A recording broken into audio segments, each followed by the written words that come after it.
एक बहुत महत्वपूर्ण जानकारी देने वाला हूँ। शादी के लिए कुंडली मिलान नहीं हो तो क्या करें।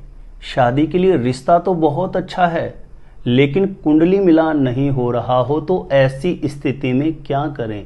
इस विषय पर आज के इस वीडियो में शास्त्र सम्मत जानकारी देने वाला हूँ। जानकारी देने से पूर्व बता दूं, यदि पहले बार आप मेरा वीडियो देख रहे हैं और विशेषतः मैरिज से रिलेटेड बिल्कुल सटीक जानकारियां हमेशा पाना चाहते हैं, जैसे आपकी शादी कब कहां कैसे होगी, कैसा जीवन साथी मिलेगा और जल्दी से जल्दी शादी का रिश्ता पक्का होने के लिए कौन से चमत्कारी उपाय आप कर सकते हैं, ऐसी शास्त्र सम्मत जानकारियां हमेशा पाने के लिए आज ही जरूर सब्सक्राइब करिएगा हमारा ज्योतिष गुरुजी यूट्यूब चैनल। सब्सक्राइब करना आपके लिए बिल्कुल फ्री है, लेकिन इससे आपको बहुत ज़्यादा फायदा होगा। कोई भी मेरा नया वीडियो आएगा सबसे पहले नोटिफिकेशन आपको मिलेगा।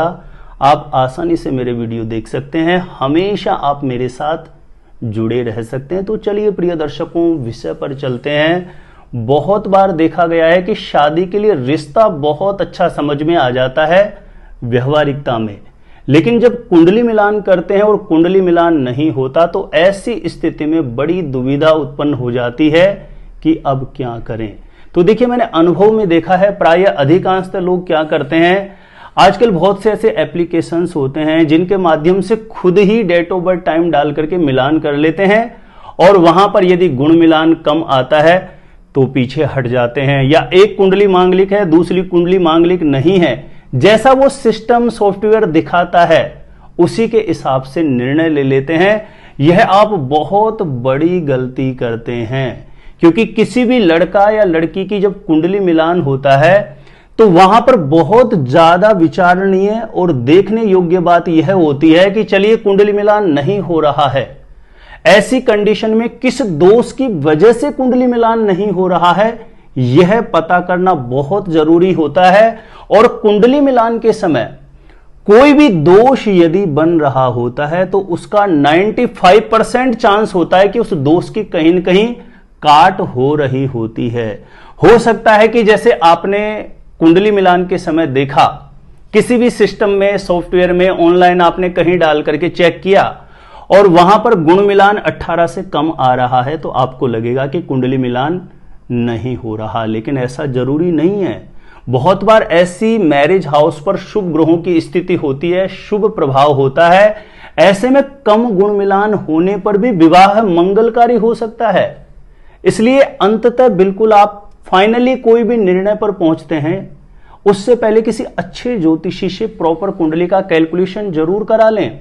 मान के चलिए गुण मिलान तो 18 से कम आ रहा है लेकिन राशि मैत्री हो गई, तो ऐसी स्थिति में बहुत से दोष अपने आप ही कैंसिल हो जाते हैं और ऐसी स्थिति में विवाह स्थान अच्छे ग्रहों के प्रभाव में हो तो कम गुण मिलान पर भी विवाह मंगलकारी हो जाता है।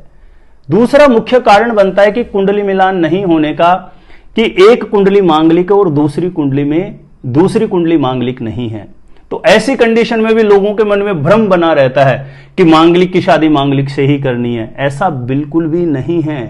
कुंडली मिलान के समय 95% से भी ज्यादा ऐसी कंडीशन होती है कि एक कुंडली मांगलिक और दूसरी नॉन मांगलिक होने पर भी विवाह मंगलकारी हो जाता है, क्योंकि मंगल दोष के कैंसिलेशन के पॉइंट बहुत ज्यादा हैं। जब आप डिटेल में डेप्थ में किसी की भी कुंडली का कैलकुलेशन निकालते हैं उस समय वह सब बातें विचारणीय होती है। तो 95% से भी ज्यादा संभावना होती है कि एक कुंडली मांगलिक और दूसरी कुंडली मांगलिक ना भी हो तब भी विवाह मंगलकारी हो सकता है। इसलिए इस बात पर हमेशा ध्यान रखें। यह बात कभी भी ऐसा ना सोचे कि एक मांगलिक है तो दूसरी मांगलिक होना जरूरी है, ऐसा बिल्कुल भी नहीं है।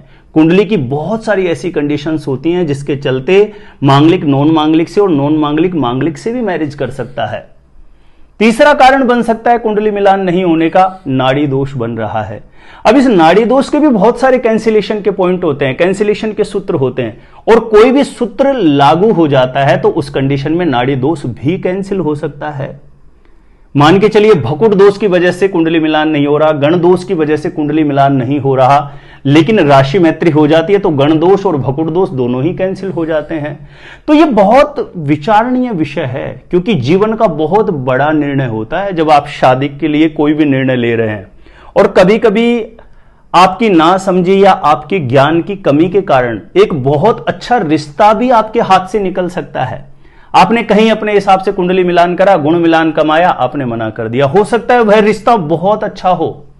इसलिए मेरा एक विशेष निवेदन रहेगा कि कम से कम आप विवाह का निर्णय लेना, उस समय आप अपने तरीके से भी मिलान करें, बाकी 2-3 अच्छे ज्योतिषियों से प्रॉपर कुंडली कैलकुलेट करवा करके फिर निर्णय लें। मैं ऐसा मानता हूं कि विवाह का जो निर्णय होता है वो जीवन का बहुत बड़ा निर्णय होता है, बहुत बड़ा डिसीजन होता है।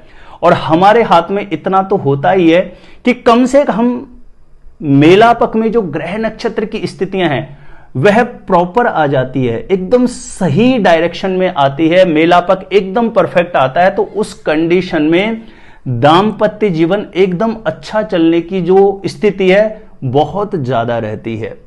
तो इस बात को अपने दिमाग से निकाल के रखिए। कोई भी रिश्ता आपको बहुत अच्छा समझ में आ गया हो और वहां पर कुंडली मिलान नहीं होने की वजह से दुविधा बन रही हो, तो किसी अच्छे ज्योतिषी से एक बार कुंडली कैलकुलेट कराएं। हो सकता है कि जिस दोष की वजह से कुंडली ना मिल रही हो वह दोष कैंसिल हो रहा हो, और शास्त्र सम्मत तरीके से यदि दोष कैंसिल हो जाता है तो निसंकोच रूप से फिर आगे बढ़ा जा सकता है, विवाह मंगलकारी होता है।